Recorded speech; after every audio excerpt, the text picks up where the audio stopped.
Are you ready? All right. Good afternoon, everyone. This is Committee on Administration, County of Dunn. Committee is meeting in room 54 at the Government Center here in Menominee. Roll call at this point would show that everyone in the committee is here except for Michelle, who is on her way traveling back from another meeting. And so thanks all for being here. We do have a quorum at this point. Approval of the meeting minutes. Our last meeting of this committee took place here on August 22nd. Anyone care to make a motion to approve minutes? And okay, Sheila. All right. Any questions or comments on the minutes? All in favor, aye. Aye. Any opposed? Hearing none, passes. Public comment. Is there anyone here in the room with public comment? Okay. Any comment to the clerk? Thank you. All right, we'll move forward. Staff reports. Again, all those who may be tuned in or are going to watch this later. Committee Administration hears from the Department of Administration, Human Resources, CJCC, the Treasurer, our IT Department, Corp Counsel, and our County Clerk. We all have received. Welcome, Michelle. Thanks for being here, and thanks for rushing to make it. Appreciate it. Along with that, we receive written reports, which we all have been emailed to us, along with updates on each department's financial status. Any questions by any of the committee members on any of the reports? Mr. Barr. Yeah, for CJCC, I was wondering about that $140,000 grant. Is that a full-time employee that we have that uses that, or is that a temporary part-time? Sarah is at a conference, and I'm not sure. Let me take a look at her report because her and I talked recently, and I'll see if I can get you an answer. Okay, thank you. Okay. Anyone else? One more. Sure, go ahead, IT, you're selling some, on your bullet you just had, you're selling some stuff that are for sale there. Let me see if I can find out what page 13.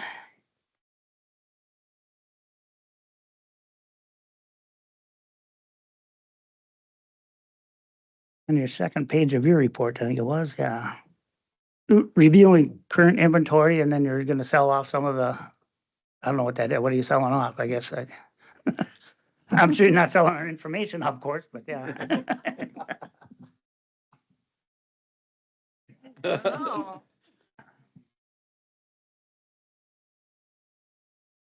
We're going to hear from Dan Dunbar, Assistant County Manager and our IT Director.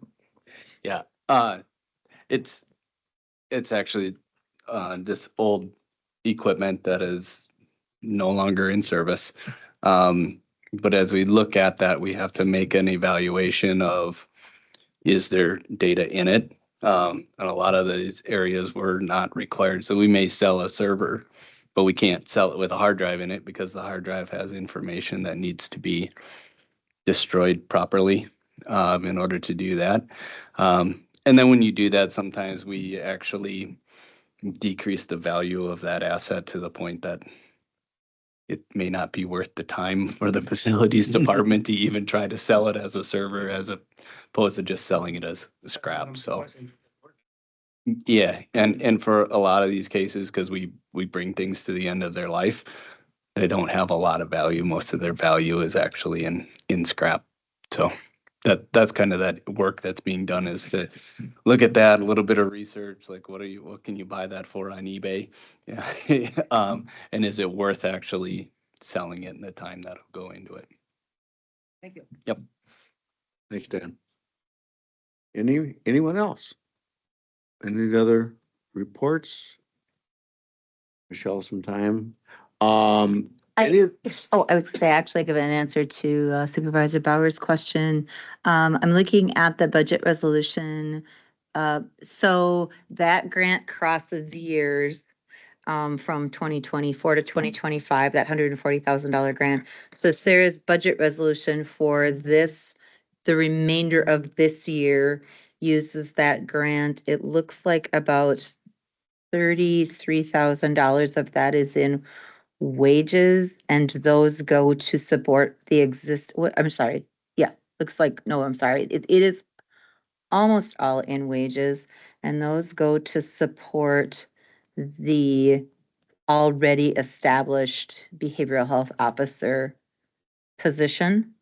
And then some additional operating costs to that. And then a part of it will be used for the Kaleidoscope Drop-In Center Peer Support Program. So So we already have an employee that's doing that.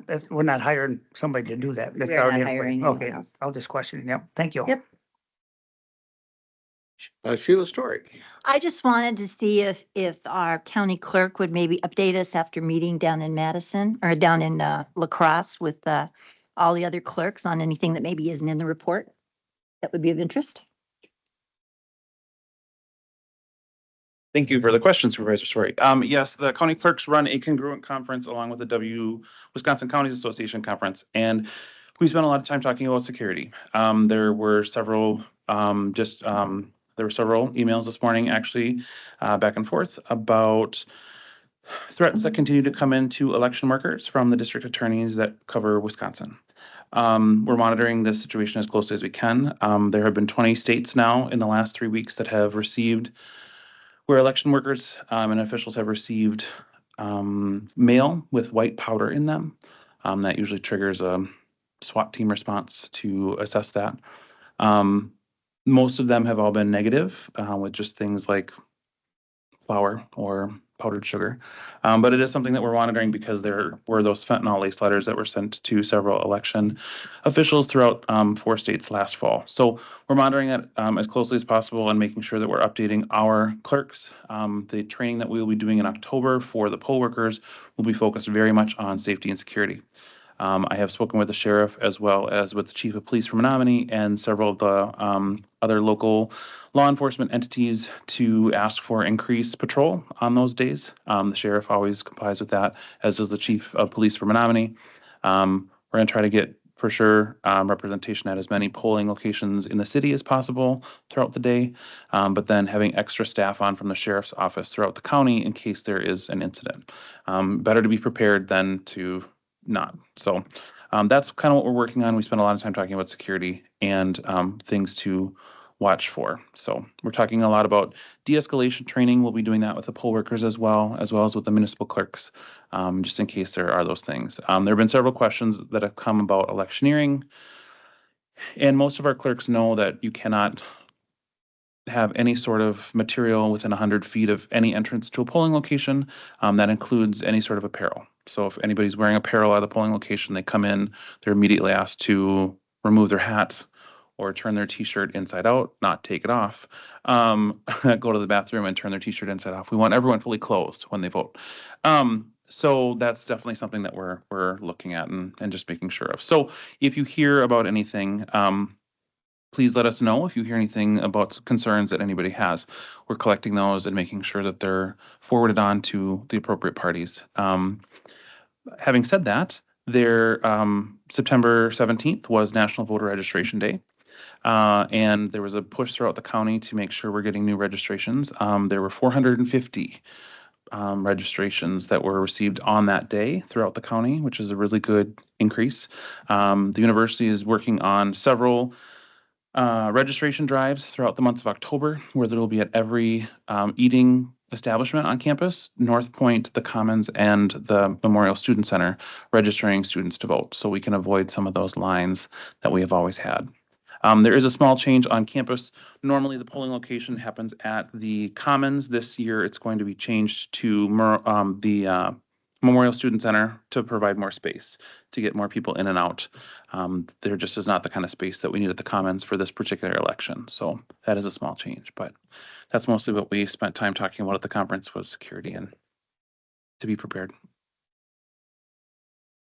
Have we had any threats against any of our workers? Um, Without naming any names, of course. there has been harassing language and things that have happened to election officials in Dunn County. Yes. Have we lost anybody yet? No, not yet. Okay. We have a very resolved group of election officials in Wisconsin, especially here in Dunn County, that want to make sure that they will do everything they can to make sure that this election goes off without a hitch. There have been some incidences already. The city of Madison had a error in sending out some absentee ballots. We're just trying to make sure that that doesn't happen here in Dunn County, and it hasn't, so. Any movement on the part of the UW system to make sure that there's enough education that they vote beyond just the presidential election? Yes, voting down ballot is important. Yes, there have been several pushes. The Stout Student Association in particular on campus has been talking a lot about the importance of the other races that are happening on campus. I'm going to be doing several guest lectures on campus in various political science and history courses, talking about the importance of that. And the other groups on campus, in addition to doing voter registration drives, are talking about all the different offices down ballot that have an impact on their lives. So yes, we're doing a big push for that as well. Thank you for all the information. You're welcome. Any other questions while I'm up here? Thank you. All right. Any other questions or concerns with any of the reports that were presented to us? All right. Let's move on. Action be taken by the committee, review the vouchers, 8:15 to 9:18. Any concerns about any of the vouchers that have been presented? Right ahead, Michelle. Not a concern, just a comment. Looks like nearly 100 premium expenses for the fair. So it's nice to see that number going up. And I have, again, a comment, not a question. And would be for personnel. But I see we're at about, well, over $600,000 for prescription drugs. Is that kind of our average? Are we gonna be at, for instance, over 7 million this year?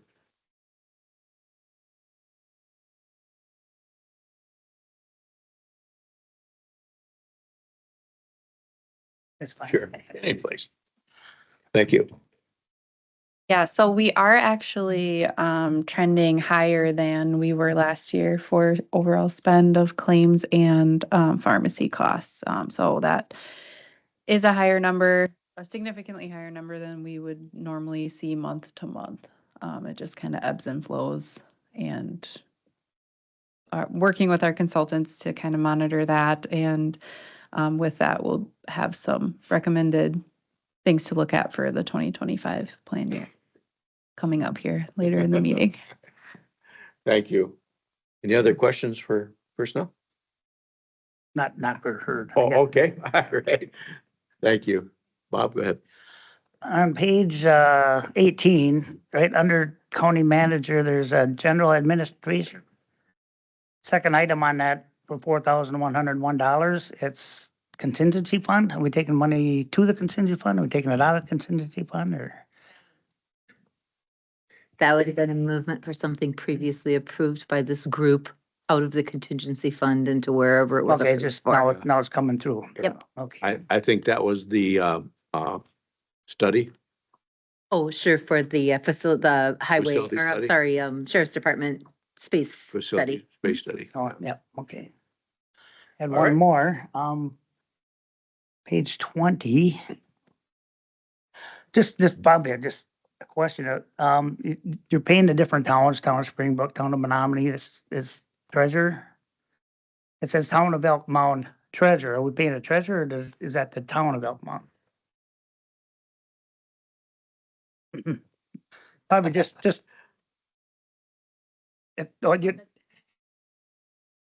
Okay, just, okay, the rest of them didn't say that, and this one just did, I thought, well, maybe we. all right. Thank you. So these are tax payments? Yeah, were they smaller dollar? Yeah. 750. Oh, Yeah, special charges special charges? that we Okay, collect after the due date. all right. Okay. Anything else?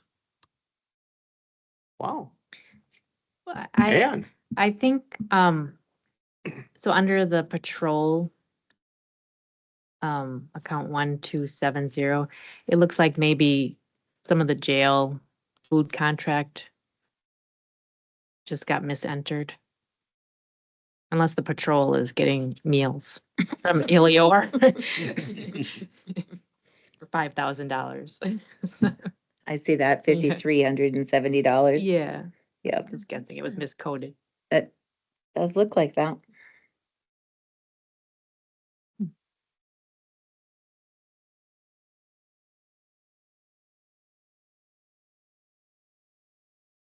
anything else? Okay, motion to, accept the vouchers as they've been presented. I'll make a motion with the one edit that was brought up that should be changed from Okay, patrolman to, okay, yeah, just that one change. and seconded by Michelle. Okay? All in favor? Aye. Aye. Any opposed? Thank you all, and thanks for the answers that we received as we move through that. Consideration of reports, resolutions, ordinances to the county board coming from this committee. The first is the 2024 administration budget adjustments for CJCC. You all saw that. Any questions about that? Additional grant revenue that came in? And again, I would just note that it was a larger grant. Part of it is actually being a budget adjusted into this year, and the rest of it will be budgeted in 2025. Anything? All right. With that, I think we just need to hear it. Is that correct? Or do we need to move it forward? Or we need to move forward. I'm sorry. What am I thinking? Yes, we do need to, that is an action item. So acceptance and pass that on to the board. Okay. Seconded by Michelle, moved by Ann. Just a quick question. It says dated the 16th of October. Should that be the right date? Is that? That's the county. Oh, okay. Yeah. That's for the county board date. All right, thank Yep. you. Any other questions, concerns? All in favor of moving it forward? Aye. Aye. Any opposed? Okay. Second, adopting the 2025 pay grid and other pay related items. Of course, the grid has to be adjusted based on any pay increases that we are going to ask to be made. And I believe that's 2%. No. You want to? Okay, if you would, please, hear from personnel.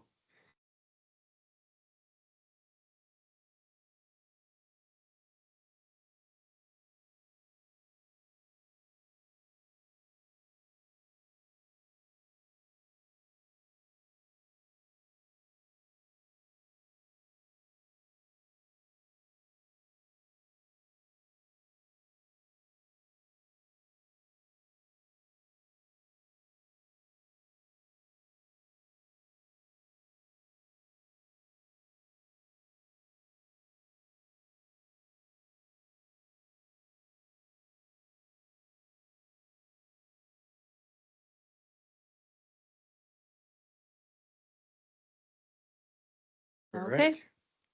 All right, so I do, of course, have a PowerPoint to go through with you. Just meant to kind of help organize some of the updates that you have in your draft resolution there. And oh, this is in my way, but not yours. Okay, there we go.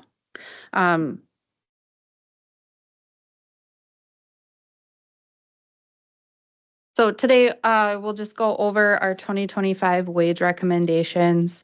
It has stayed steady since the start of the proposed 2025 budget, with that 2% plus steps. So we'll talk about that a little bit. I'll also go through our 2025 health and dental benefit recommendations. And then, of course, we'll end with the recommended action by the committee and any questions that you have. I encourage you to ask questions throughout as well. So just to provide a little historical context for our wage proposal, I have provided you here with the last 5 years of the increases that have been provided here to employees at Dunn County. So going back to 2020, 2% increase on the cost of living adjustment plus a step increase. In 2021, we provided a 2% increase to the midpoint of the pay grid, but we did not provide step increases that year. 2022 was implementation of a classification and compensation study. And in implementing that new wage grid, each employee was placed at the step that provided them with at least a 5% increase compared to their 2021 rate. In 2023, the cost of living adjustment was 3.5%. And that was really that year from 2022 to 2023 where you saw that really unprecedented jump in cost of living. And also, in order to keep our fairly new wage grid competitive at that point, that was recommended by our compensation consultants. And then in 2024, we were approved to issue a 2% increase to the overall pay grid for cost of living plus step increases. So you can kind of see that 2% is a fairly common proposal, and that is consistent with what we are asking for this year. So with your draft resolution, you will see that full wage grid, all the positions listed. What that 2% means is taking step 6 and applying 2%, and then it just kind of updates the rest of the grid from there. Any questions? Any questions by anyone? It's not. Thank you, John. Okay, so just some points of reference that we use for determining, okay, so we always talk about cost of living. What does that mean, right? So just like to call attention to the things that we reference from the Bureau of Labor Statistics, BLS, one of them being the Consumer Price Index. And what that is a measure of the average change over time in the prices paid by consumers. From 2023, August 2023 to August of 2024, BLS is reporting a national CPI increase of 2.5%. Something I also like to look at is what's called the Employment Cost Index. So this is published by BLS as a quarterly measure of the change in the cost of labor for employers across various industries.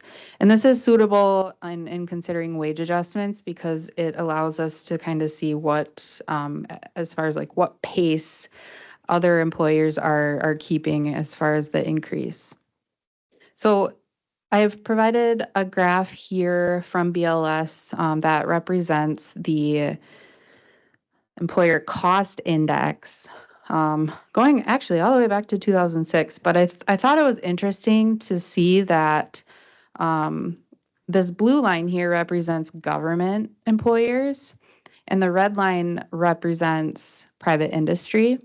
And you can see that there was a change around 2023 where the government cost of employee wages is growing more quickly and exceeding that of the private industry. So I just thought that was interesting to point out. Government employers are sitting at about a 5.1% increase in cost of employee wages since 2023. And you can see that the private industry is declining. And so I know that we've also heard of layoffs and things like that in the private industry in the last couple of years, and this lends itself to that. So I thought it was interesting to see. Are there any questions? Something this also tells us is the 5.1% increase for government employers in the last year is kind of a point of reference for us to say, are we keeping pace with that? It could suggest that other government employers are raising their wages at a more quickly rate than we are. But of course, we're comfortable with the 2% increase recommendation in order to keep our wage grid competitive.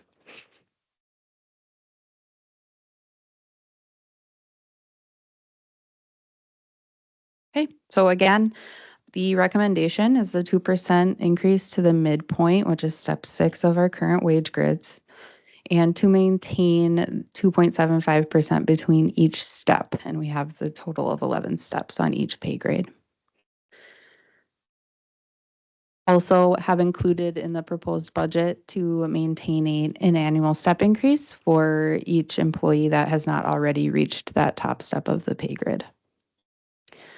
With this increase, also will come a proposal to increase the in lieu of fringe rate by 2%. So that would be from $2.45 per hour to $2.50 per hour. And that in lieu of fringe rate is only available to part-time employees that do not receive the same level of benefits as the full-time employees. And it's intended to compensate them for the benefits that they don't accrue, such as vacation and sick, and they don't receive the paid holidays, and they also don't receive that employer-sponsored health and dental benefit. Any questions before we move on to the fun part, health insurance? All right. So this is just kind of a recap of our health plan components that we had talked about earlier this year. I kind of provided a deep dive of our cost containment strategies, but just to recap, our near site clinic is provided through Reform Medicine. Our third-party administrator starting this year is with Allegiance. Our care advocacy program is provided through Aletheus, and with that, we do have that incentive program to incentivize employees to utilize that and find those best value providers for the pre-planned type of procedures. Our pharmacy benefit provider is Navitus, and we do still provide the opportunity for employees to earn an HSA contribution from the county. And with that, we are not recommending any changes. So to provide a little history or a snapshot, if you will, on our current health insurance fund balance and how it's looked over the last 5 years, you can see as of our 2023 audit report that was just reviewed at the last meeting, our fund balance that is assigned specifically to health insurance is sitting at about $3.5 million. Our current benefits consultants recommend having at least a 30% of anticipated claims expenses within our reserve fund at any given time, which for 2025, we're sitting at about a $6.1 million claims estimate. So that would lead us to about a $1.8 million recommendation to have in our fund balance. So you can see that we're well above that recommendation. And I thought that was interesting to show. And then over time, you can look back to 2019, we're at about 990,000. So that fund has grown over time, which is a good thing, but also might, with exceeding the recommended level of funding, I think that throughout 2025, we could keep an eye on that and then discuss any sort of like premium holidays or things of that nature. So just want to foreshadow that for next year, depending on how the plan is performing. Any questions on fund balance? No, that sounds good. I think that my previous experience in private companies doing this was that they did that. They waited, till maybe whatever, a certain date, the end of October or something like that, or whenever their, audit date was, November or something, and then decided how many premium payments, either, half went out only or none for a couple of paychecks, and it was kind of nice. It became an incentive, really, in a sense, because then December, everybody hoped that we got that notice that we weren't going to have any health premiums taken out of our checks and could use that for a little Christmas shopping money. So, um, I like that thought. I don't know what the rest of the committee thinks. I mean, not that we should, put it in stone, but I think that's a good way to handle it. And we again report this to the employee group.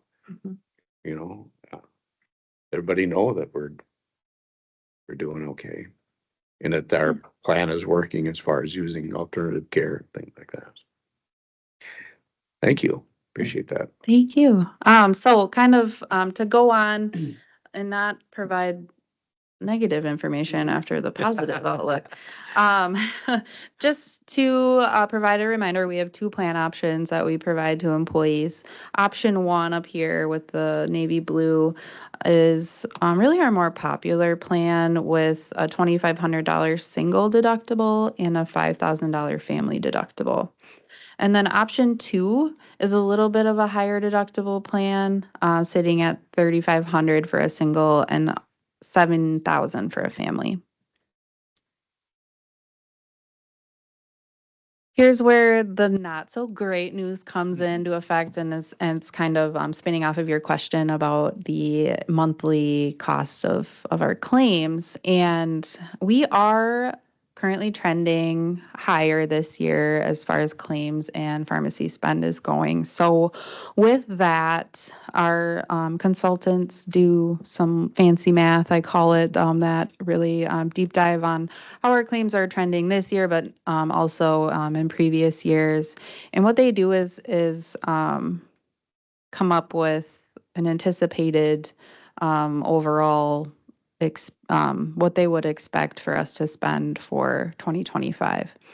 And they were also able to receive a preliminary renewal from our stop loss carrier, and that is coming in at about a 12% increase for next year. So you can see within this, you see my cursor? Yeah. Within this line here, that would be up 12% to about 1.3 million for 2025. And then with our estimated claims, we also have our reform medicine expense in here. The overall total exposure that they're looking at for 2025 would be about $7.8 million. And that is up about 1.2 million from what we were anticipated to spend this year. Again, just kind of looking at where we're trending throughout this year. That's really only data through August. So of course, it's not a full year picture. We're also confident that this is a really conservative estimate, meaning that, we're not running too lean by any means. But with that, they take that overall estimated total exposure, and then they recommend how we fund that, right? So like that we can pay for the anticipated cost in next year. And then we pay for that in the form of premiums, of course. So for plan option 1, and this is an overall total increase, so that we'll go through the breakdown of what the county pays versus the employee, but for plan option 1, looking at about a $14 increase per month on the single plan and a $41 per month increase on the family plan for that first plan option, those lower deductible options. And then on the higher deductible options, about a $26 per month increase on the single and 72% or $72, not percent, increase on the family plan there. So with these increases, we had sat down as a executive leadership team and were tasked with figuring out how we were going to structure this for next year. So not to keep, expanding the gap between the budget for 2025, and then also being strategic about how to help employees get the most out of these plan options. So with that, we have recommended a change on this single plan here. In the employee contribution, upping that from 8% to 9%, which would be about $11.11 per month for them. That would be an increase. And then by decreasing the county contribution by 1%, we would see about $18.09 increase per month on the county contribution for that plan. Additionally, on that family plan, so that $5,000 plan, we would recommend increasing the employee contribution from 6% to 8%. That would be the most sizable increase out of all of the plan options here. So that would jump their monthly premium by $56 roughly. Decreasing the county plan or the county contribution on that by 2%. And then we would still see about a $22 increase on the county side for that. We aren't recommending any allocation changes for the higher deductible plan. So that's at $3,500 single in the $7,000 family plan. On the single plan, with the new recommended premium rates, it would be about $1.31 increase on the employee side. The county would pay $25 more. On the family plan, the employee would see just under a $3 per month increase, and then the county would see about a $68 increase on that plan. The strategy behind this is to, oops, computer is locking.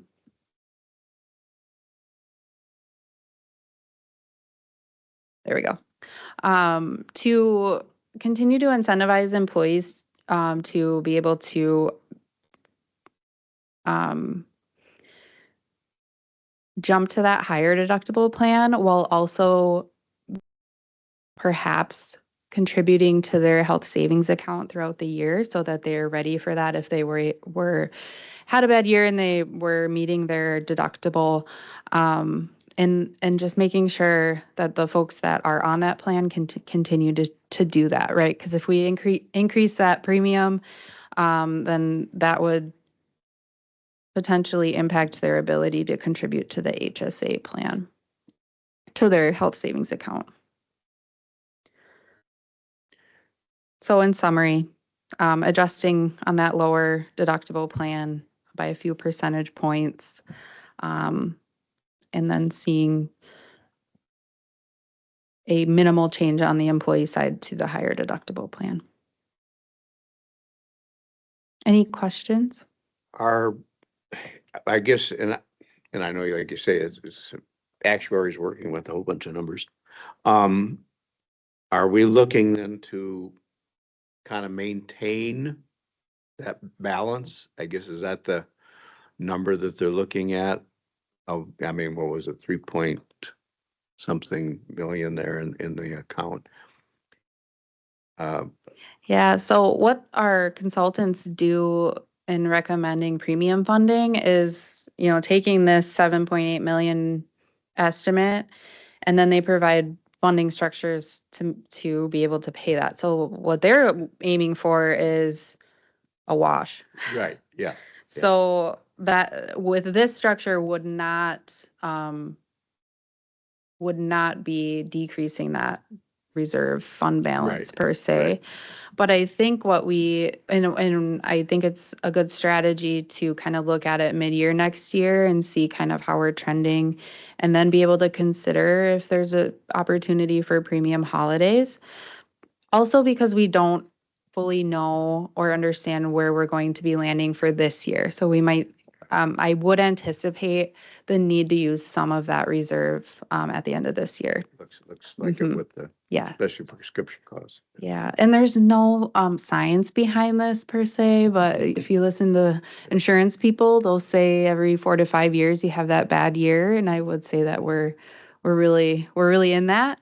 And it's not as a result of employees not utilizing the cost containment strategies, but more about there have been some higher dollar, more serious claims going on, and that's what health insurance is for, right? Yeah. So I'm not anticipating that we would continue at the rate of spend that we are this year into next year.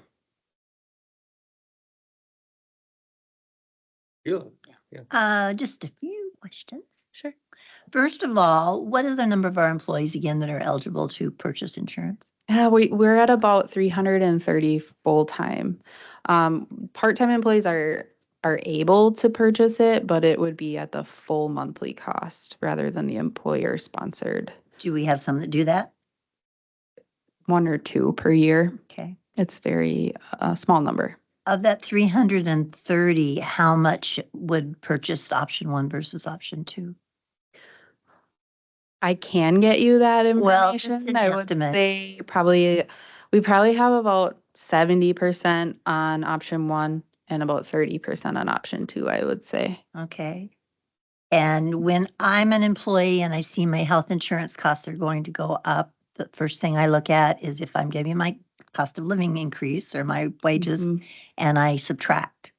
And in this case, is there anybody at any of these steps that are either breaking even because of that, or are they still seeing some benefit to their cost increases that they're getting in each of their paychecks versus what they're paying for premiums?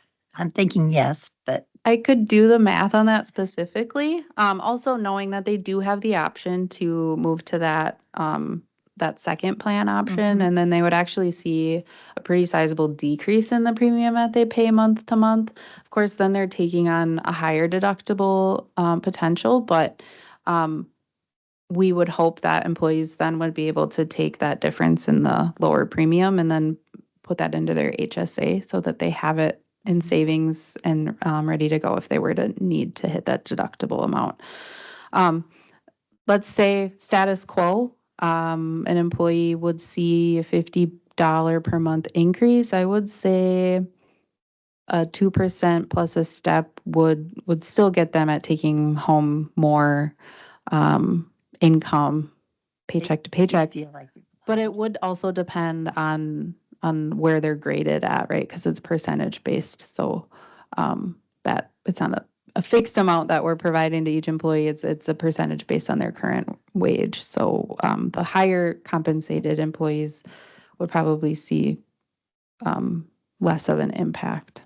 So if this is adopted, you don't anticipate any major grumbling on the part of any employees? You feel that probably we're going to be okay, or? It's hard to say, and it would be valid for folks that didn't feel that they could make a change to that other plan option. $50 more per month isn't insignificant, I would say.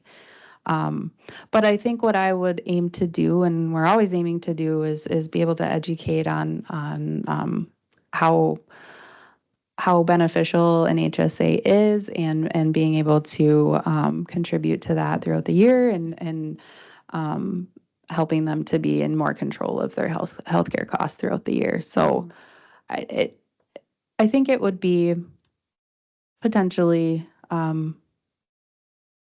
not favored by all employees. Okay. Well, having been there, I guess, in my lifetime, I know that for a lot of families, to put into an HSA is not necessarily something that they can do because they're worried about additional expenses at school, paying for gas, blah, blah, blah, that kind of thing. So there's not a lot of left over. Some are obviously thinking ahead and they're doing that, and then maybe they're sight gone, don't worry about it, it's okay. But I guess that would be my concern is what might happen if this were adopted, and how it would impact your office. I wouldn't mind your PowerPoint if you would mind sending that, I would appreciate that. Yeah, absolutely. Okay, but other than that, that's, I guess, all the questions I have. Yeah, whatever you'd like. I think that, Sorry, Go ahead, if I Dan. can, I did just do the quick math. The, Thank you. Thank the- you. the lowest paid item on the grid would still have an increase in Yeah, annual wages I with would that, think so. with that increased cost. It's about $120 yeah, at that grade, which would be the Per month. greatest risk annual. Okay. So per month would be Less. like $10. Sure. Yeah, thank you. Yeah. Also, just kind of to illustrate what it might look like, let's say, because we have our incentive program for Alethius and we have the ability for folks to earn HSA contributions through the county, it might be a reasonable move for folks that are currently on this $5,000 plan to move to this $7,000 plan with all of the incentives in place. They would be paying about half what they pay in premium costs right now. And what I think that they could do then with that like savings per se is just contribute that to a health savings account rather than more putting more in savings. I just wanted to kind of illustrate that thought process because I understand finding more to put away is not feasible for most families, especially with the cost to feed 2 kids at home. I get that definitely, but that would be our hope is then that's their money rather than paying a premium every month whether they're utilizing a plan or not. Pay a lower premium, put it away. That's their health savings account. That's there when they need it, and theirs if they leave employment, and all of that. So really giving them more control. Follow-up would be, would you have a way of educating them upon implementing this to where they could go in and access it and understand that? Because I think that's a big part of it is understanding. Absolutely. We've tried to do that as best as we can. We've had educational sessions. Actually, just had one a few weeks ago on surrounding the HSA, basics of an HSA, but then also how they can earn that contribution by the county. It is fairly low attendance at these. It's a newer thing that we're trying, understanding that a 2-hour meeting one time per year in the fall isn't always going to give folks like the greatest understanding of what we provide. We'll be reinforcing that again here during our open enrollment sessions that are taking place next week. But I agree, hearing it once isn't enough. So we'll definitely keep providing that education and advocate or encouraging folks to utilize that. Or even having them be able to access it and be able to look at it online themselves, or offering an incentive for them to making it a mandatory 2-hour session at the beginning of the year and offering some kind of an incentive that would make sense. I'm just as I've been there, done that. So, yeah. Okay. Yeah. Thank you. My thought process is we're never done educating. So we'll keep going on that and keep adjusting on what we feel is the most effective way to do that. Thank you for all you do. Thank you for the questions. Dan loves my little animations that I have to click right. through every time. All right, so if there's no more questions on health insurance, again, not proposing to make any plan design changes from this year to next year. So we do have updates to our dental insurance that is currently fully insured by Delta Dental, meaning we are not self-insured. We have a little less control or really no control in where they come at as far as renewals. With our first 2 years in the relationship with Delta Dental, they provided us with a rate lock. So we didn't see a premium increase from 2023 to 2024. We did see a renewal increase coming for 2025 though, because we did need to have them propose a new contract. And that does include a 9% increase to their premiums. So what I provided with you here, and Patty actually put this comparison together, so I got to give her the credit for that. On, again, 2 plan options, the increase per month for an employee only would be about $5.67. You can kind of see how that progresses with the employee plus spouse, employee plus children, and then at a family plan, it would be $21.81 per month that would increase. And that's on our best plan option. A lot of people refer to it as the Cadillac plan. It really is a really high coverage plan. And then with the lower coverage plan, looking at about a $4.15 or 15-cent increase for an employee, and then a $15 increase for the family. This is maintaining the county contribution to this dental plan at the $50 per employee per month. And that has stayed steady since before I worked here. I started here 7 years ago. So we are not proposing any change in how the county funds the dental benefit. Any questions? And this would be with the same plan designs offered. Questions? I guess not.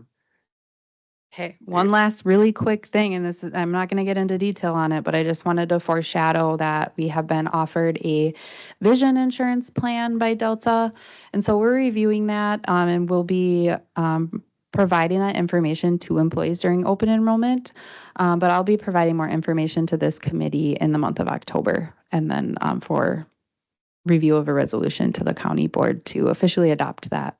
This wouldn't be an additional cost to the county. It would just simply be an employee elected plan that they could voluntarily choose or not.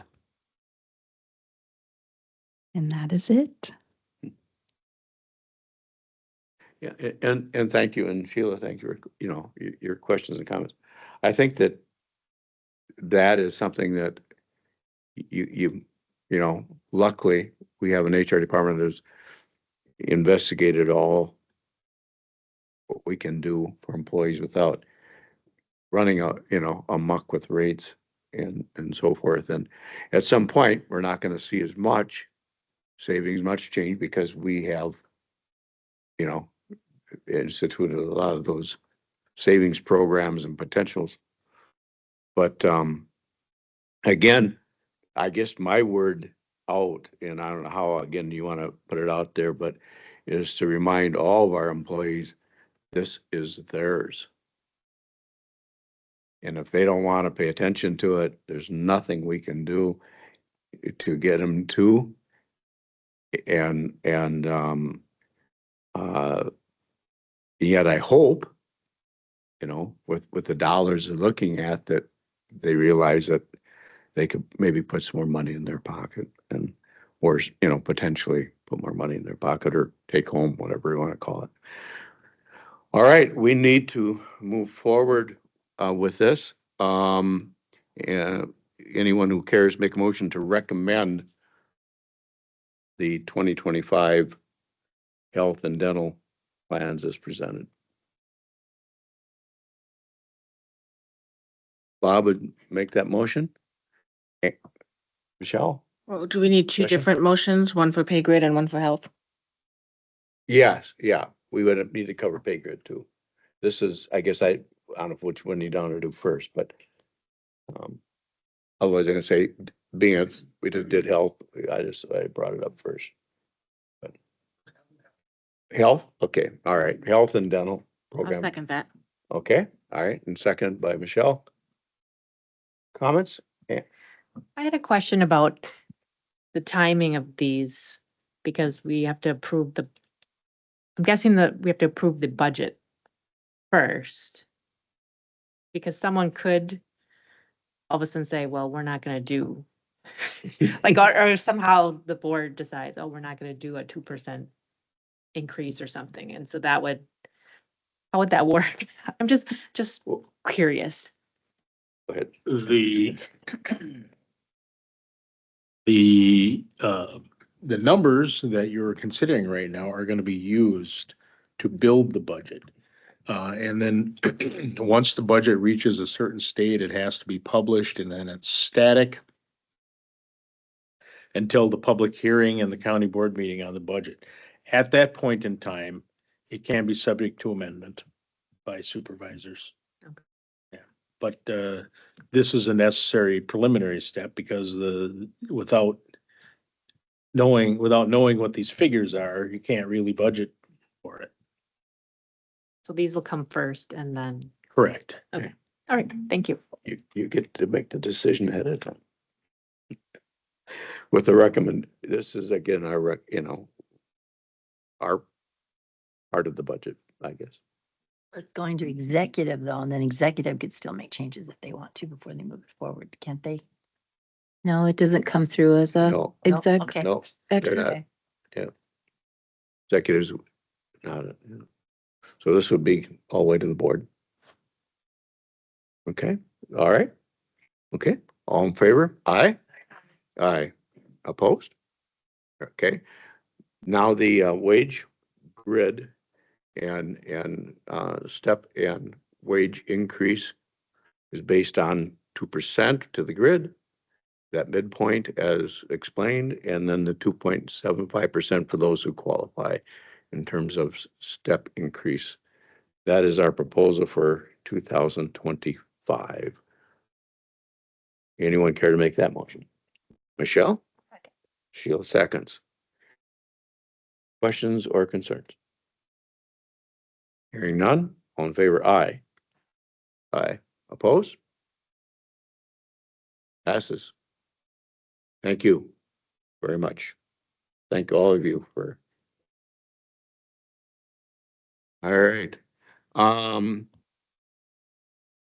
Our next meeting, October 24th.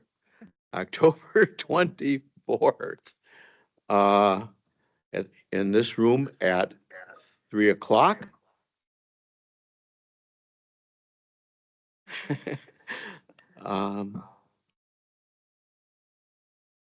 Any concerns with that?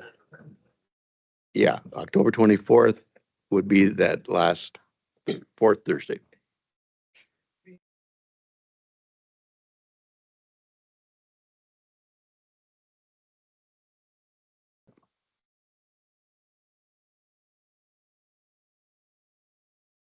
Those Thursdays.